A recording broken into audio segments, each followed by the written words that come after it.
What happens when one of Britain's most respected actors sits down with one of its most controversial broadcasters to discuss acting and integrity, only for the conversation to explode into accusations about journalism, ethics, privilege, and the phone hacking scandal that rocked the nation? In just 43 seconds, a civil discussion transformed into one of the most shocking confrontations in television history. Before we dive into this absolutely explosive moment, make sure you subscribe to our channel. We bring you daily videos exposing Hollywood's darkest scandals, the confrontations the industry doesn't want you to see, and the explosive moments that reveal what really happens when cameras capture unfiltered truth. Last night, on Piers Morgan Uncensored, what was supposed to be a straightforward discussion about Colin Firth's illustrious acting career and his latest project turned into an absolute disaster that left viewers across the nation stunned and immediately talking about it on social media. The Oscar-winning actor, known throughout his career for his dignified demeanor, thoughtful approach to public life, and reluctance to engage in tabloid drama, found himself in an increasingly hostile and personal exchange with host Piers Morgan that went from cordial and professional to catastrophic and explosive in mere minutes. What started as seemingly innocent questions about Firth's latest role in a political thriller quickly spiraled into a bitter and deeply uncomfortable argument about media ethics, the devastating phone hacking scandal that rocked Britain to its core, and whether Morgan had ever truly taken meaningful responsibility for his role in one of British journalism's darkest and most shameful chapters. Colin Firth arrived at the studio that evening, looking every bit the distinguished gentleman audiences around the world had come to expect over his decades-long career, wearing an impeccably tailored dark suit that spoke to his classic sense of style and carrying himself with the quiet confidence and natural grace that had made him one of Britain's most beloved and respected actors. He greeted Piers with a polite but notably brief handshake, though those watching closely might have noticed a certain coolness in the exchange, a professional distance that suggested this wasn't going to be one of those chummy, backslapping celebrity interviews where everyone laughs and tells amusing anecdotes. The audience applauded warmly and enthusiastically as Firth took his seat across from Morgan, clearly excited to hear from someone who had given them so many memorable and moving performances over the years, from the smoldering Mr. Darcy in Pride and Prejudice to the stammering King George VI in The King's Speech. Piers opened the interview with his characteristic directness and barely concealed eagerness to stir controversy, immediately diving into questions about Firth's new film, a political thriller about corruption in the highest levels of government and the journalists who risk everything to expose it. Firth responded thoughtfully and articulately, discussing in detail the extensive research he'd done for the role, including meetings with real journalists and government whistleblowers, the important themes of accountability and truth that ran throughout the script, and why he felt these particular stories were so crucial to tell in the current political and media climate. He spoke passionately about the responsibility he believed artists have to reflect reality honestly, to hold up an unforgiving mirror to society and show people what's really happening behind closed doors and beneath polished surfaces and official statements. For the first several minutes, the conversation flowed relatively smoothly, following the expected patterns of a celebrity interview. Piers asked about specific scenes in the film, about the experience of working with the acclaimed director, about how Firth prepared mentally and emotionally for particularly demanding roles that required him to access difficult emotions. Firth answered each question with his usual eloquence and intelligence, occasionally making the audience laugh with self-deprecating humor about his sometimes obsessive preparation process or amusing anecdotes from the set about things that had gone wrong during filming. There was a comfortable rhythm to it, the familiar dance of the talk show interview, where host and guest knew their respective roles and played them competently and professionally. But then Piers, never one to avoid controversy or pass up an opportunity to steer toward more provocative territory that might generate headlines and viral clips, asked a question that would prove to be the catalyst for everything that followed. He leaned forward with that particular expression he got when he thought he was being especially clever, when he believed he'd found an angle that would put his guest on the defensive, and said, "Colin, your new film deals extensively with corruption and cover-ups in powerful institutions, with people who abuse their positions and then try to hide what they've done. You've always been quite vocal, both publicly and in your choice of roles, about the importance of accountability and integrity in public life. So I have to ask, and I think it's a fair question given your strong moral stance on these issues, how do you feel about working in an industry that's had its own massive, systemic scandals? Hollywood's sexual harassment problems that went on for decades, the casting couch culture that everyone knew about, the way powerful men protected each other and silenced victims for years. Don't you think there's a certain hypocrisy in making films that criticize corruption while being part of a deeply corrupt system yourself? The question hung in the air for a long moment, the atmosphere in the studio shifting noticeably. Firth's expression shifted subtly but visibly, his jaw tightening almost imperceptibly, the corners of his mouth tightening. When he responded, his voice was still measured and controlled, but there was an unmistakable edge to it that hadn't been there before, a hardness that suggested he knew exactly what Piers was trying to do. Well, Piers, I think every industry, every institution has had to reckon with its failings and abuses of power in recent years, Hollywood included. Absolutely. The entertainment industry has had serious, systemic problems that went unaddressed for far too long. But I think what's important, what actually matters, is how people and institutions respond when those failings are exposed to the light.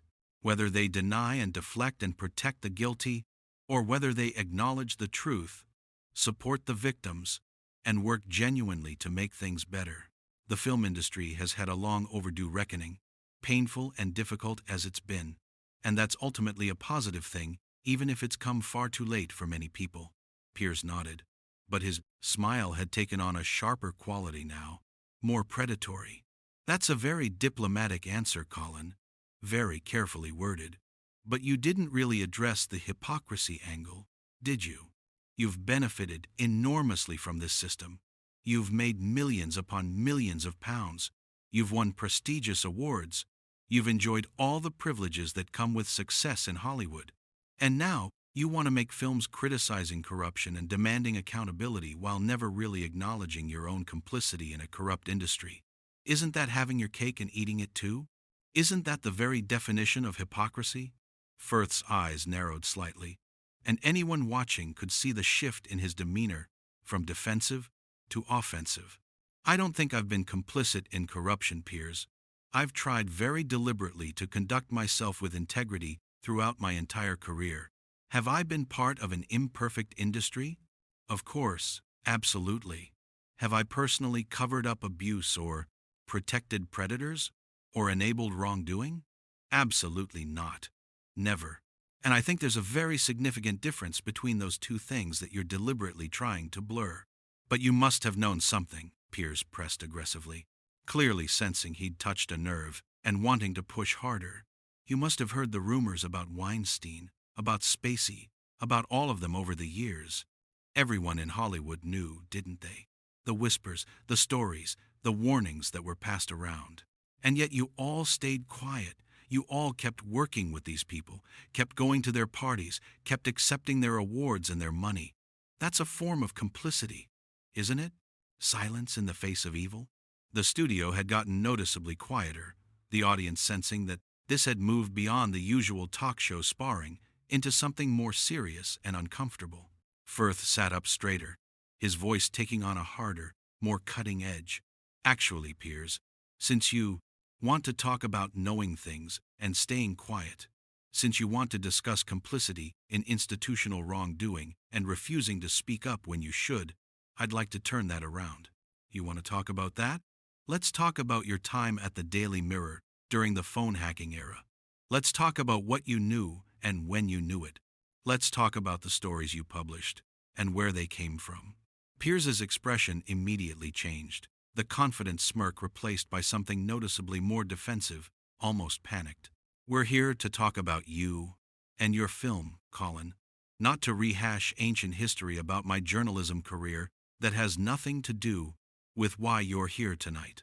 Ancient history? Firth's voice rose slightly, incredulity clear in his tone. People's lives were destroyed, Piers. Entire families had their privacy invaded in the most horrific and traumatic ways imaginable. The Dowler family had their murdered daughter's voicemail messages hacked, deleted while they were desperately grieving and searching for answers. Celebrities, politicians, crime victims, ordinary people all had their private conversations listened to and published for profit. And you sat in editorial meetings where these practices were discussed, where these decisions were made. You published stories that could only have come from illegally obtained information. And you've never really taken responsibility for that, have you? You've dodged and weaved and played word games, but you've never truly acknowledged your role. Piers's face was reddening visibly now, his voice getting noticeably louder and more aggressive. That's a completely unfair characterization, and you know it. I was never charged with anything. I was cleared of any wrongdoing by the Levison inquiry. I was never found guilty of anything. You're making serious accusations based on innuendo and conspiracy theories and tabloid gossip. You were never charged, but that doesn't mean you weren't involved or aware, Firth countered, his British reserve beginning to crack as genuine anger showed through more clearly. The culture of that newsroom didn't appear out of nowhere, Piers. These practices didn't develop in a vacuum. Editors set the tone for their newsrooms. They create the environment and the culture where journalists either feel empowered to do ethical work or feel pressured to get stories by any means necessary, by any method available. And you presided over that culture at the Mirror. You were the one in charge. You were the editor who set the standards and expectations. This is outrageous, Piers said, his voice hitting that pitch it got when he was genuinely rattled. You come on my show, I give you a platform to promote your film, and you use it to make baseless accusations against me? That's incredibly ungrateful and frankly quite rude. Firth laughed, but there was no humor in it. Ungrateful? You think I should be grateful for the opportunity to be? Ambushed with bad faith questions about Hollywood corruption? You set this up, Piers. You wanted to make me look like a hypocrite. And when I pointed out your own massive hypocrisy, you can't handle it. The audience was completely silent now, frozen in their seats. Piers leaned forward aggressively. I didn't set anything up. I asked you a legitimate question about your industry, and you responded by dredging up tabloid nonsense about phone hacking. If you can't handle scrutiny, maybe you shouldn't go around making films that criticize other people. Tabloid nonsense? Firth's voice was sharp now, cutting. Piers, dozens of journalists went to prison. News of the world was shut down. Millions were paid out in settlements. That's not tabloid nonsense. That's documented fact. And you've spent years dodging questions about your role in it, playing the victim, acting like you were somehow above it all. Piers stood up abruptly, pointing a finger across the desk. I'm not dodging anything. I've been completely transparent. I've said repeatedly that I had no knowledge of phone hacking at the Mirror. If you're going to sit there and call me a liar on my own show, you can bloody well leave. Firth stood up as well, refusing to be intimidated, matching Piers's aggressive posture. I didn't call you a liar. I said you've systematically dodged accountability for years. But since you bring it up, since you want to talk about lying, let's talk about your testimony to various inquiries. You claimed repeatedly that you had no idea about phone hacking at the Mirror, that you knew nothing about it. Yet you published the story about Paul McCartney's private voicemail message to Heather Mills. You printed the actual content of a private voicemail. How exactly do you explain that, Piers?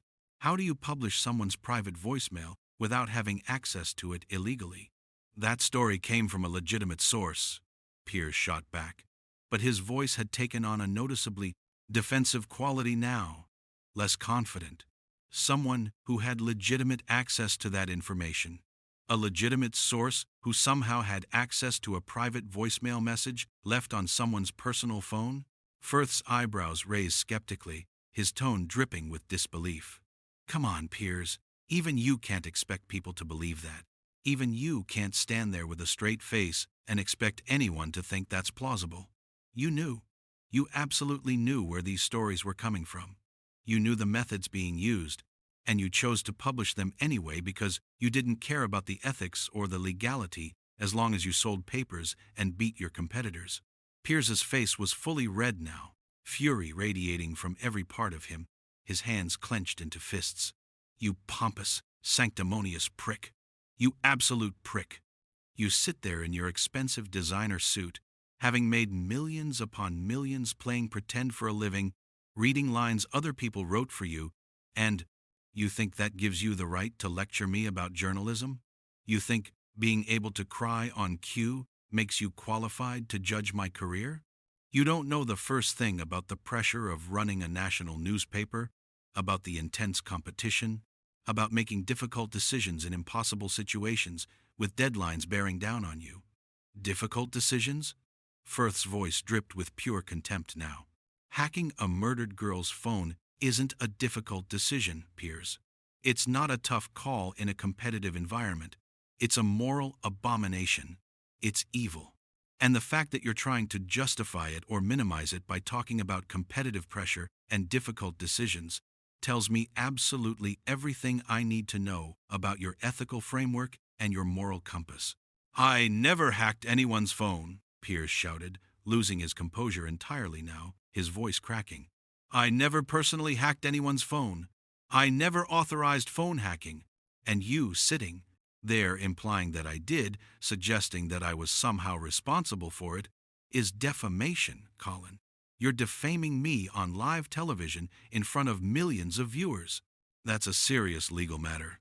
I'm asking questions that you've never adequately answered, Firth replied, his voice deadly calm, in stark contrast to Piers's shouting, which only made Piers look more unhinged.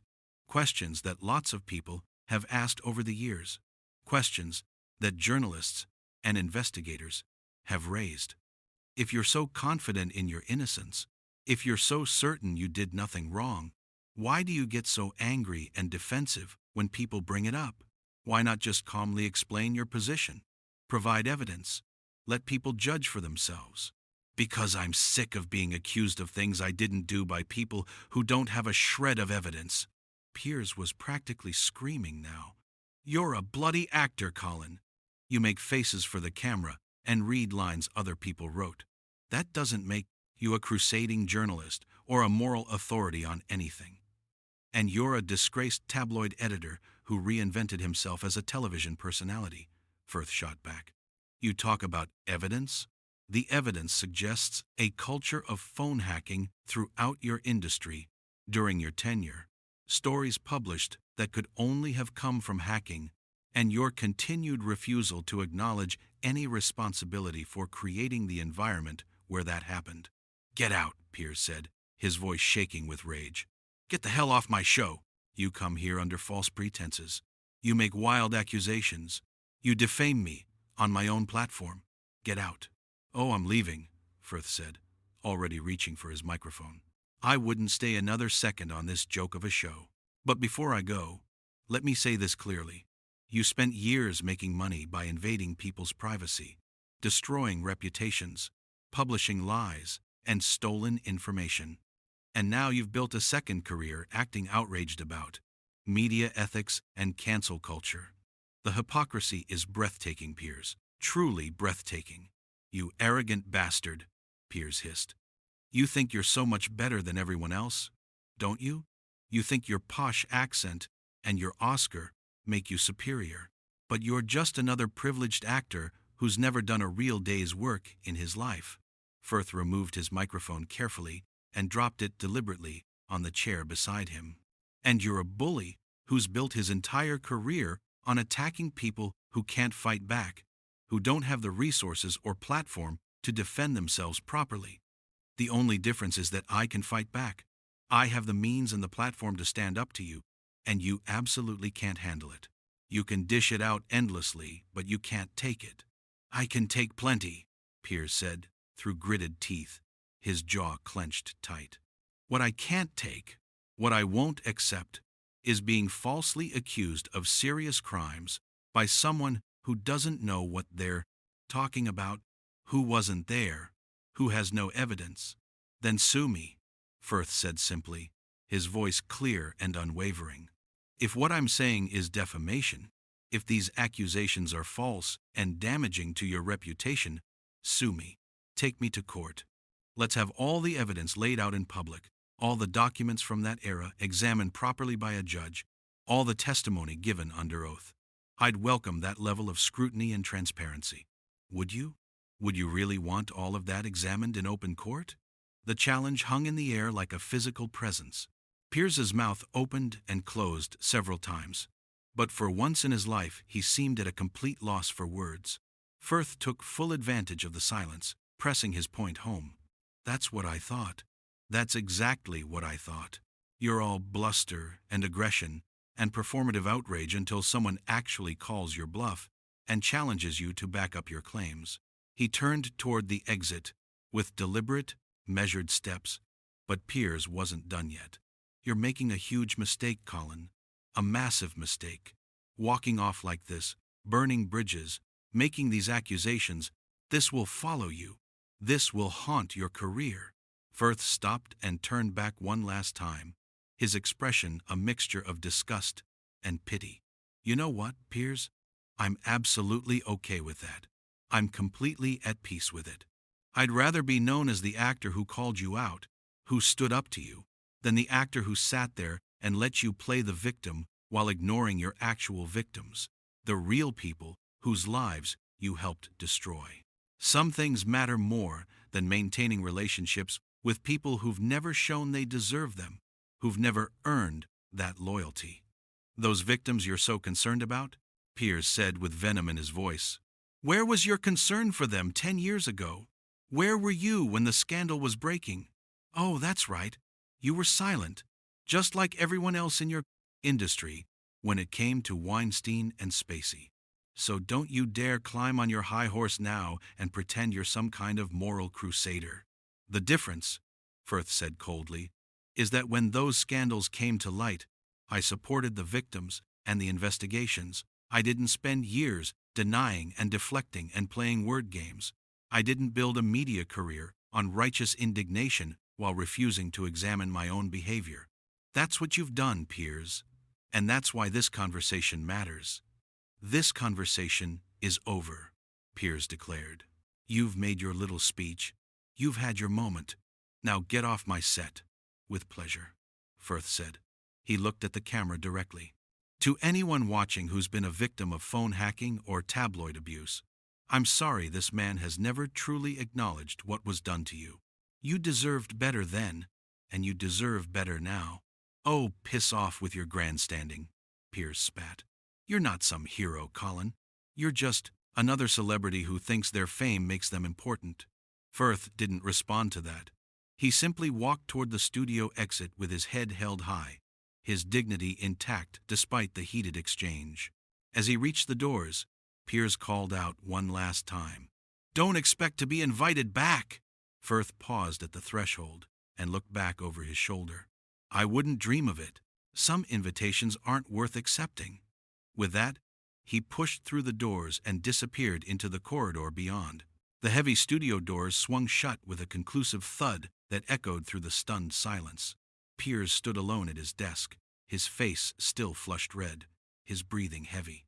The audience sat frozen, many looking genuinely shocked by what they'd witnessed, unsure whether to applaud or simply sit in uncomfortable silence.